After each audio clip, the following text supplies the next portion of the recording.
Ang Marikina ay kilala bilang shoe capital of the Philippines.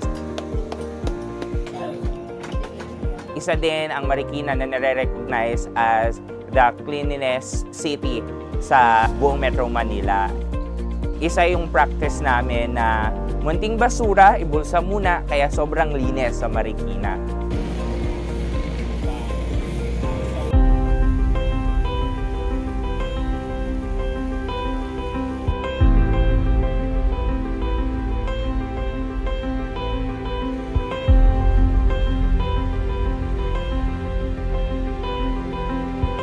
Hindi dapat basta-basta lalabas sa bahay kung wala namang kailangan, at naging strikto ang Barangay Santo Niño sa pagpapatupad nito. Kami din bilang mga empleyado, isang linggo hindi na kami nakakauwi sa bahay namin para lang magampanan yung dapat namin gampanan na tungkulin. Lockdown talaga at naging dead city yung Marikina. Talagang maraming nawala ng trabaho at malaki naging epekto nito, lalo na sa psychological aspect ng bawat mamamayan.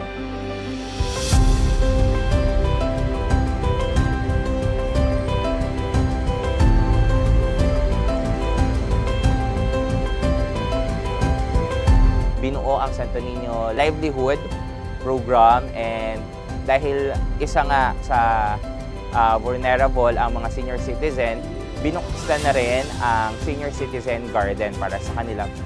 Pero kailangan pa rin sumunod ng Barangay Santo Niño sa mga health protocols na natin.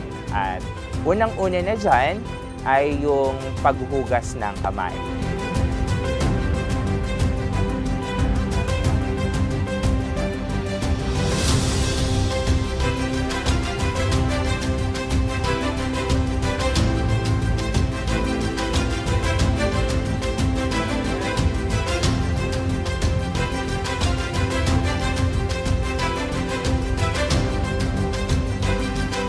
Malaking tulong ito kasi importante sa kalusugan ang paghugas ng kamay. Napaka-excited din ng mga senior natin kasi nga makakalabas na sila. So, kailangan talaga nilang dumaan bago makapasok or para makapasok po dun sa ating senior.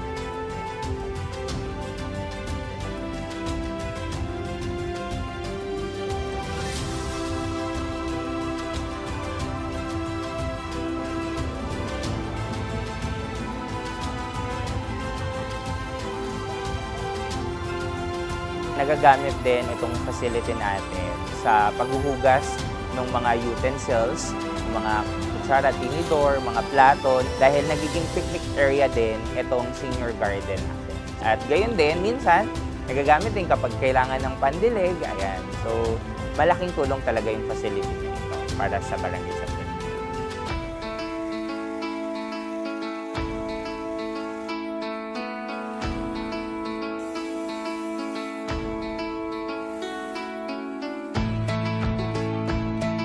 Nagkaroon ng COVID, syempre po nangamba po kami na lahat nga raw po magsasara kasi nga po bawal daw po magtrabaho.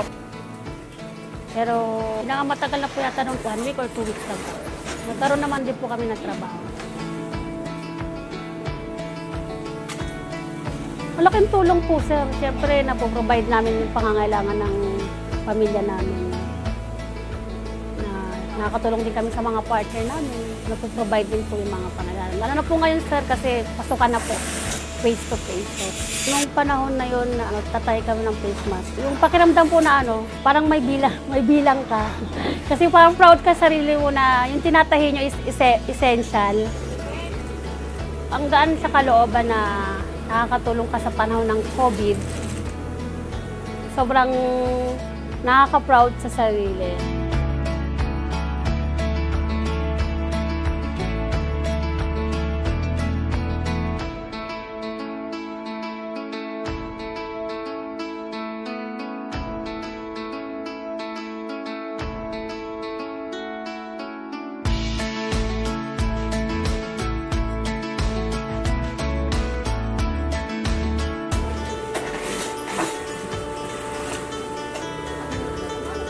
Sa mga tumutulong po sa amin, sa mga patuloy na nagtitiwala at nagpapatahi sa amin ng face mask, sobra pong thank you po kasi Kung wala pong face mask, nahihinto po yung trabaho namin. Pero dahil po sa mga libo-libo ninyong order ng face mask, ito po, patuloy po kami kumikita. At yung kita na yun po, iaano po namin sa pamilya. So sobrang thankful po kami. At sana po, pagpatuloy niyo po yung pagtulong ninyo dito sa amin sa Seoul.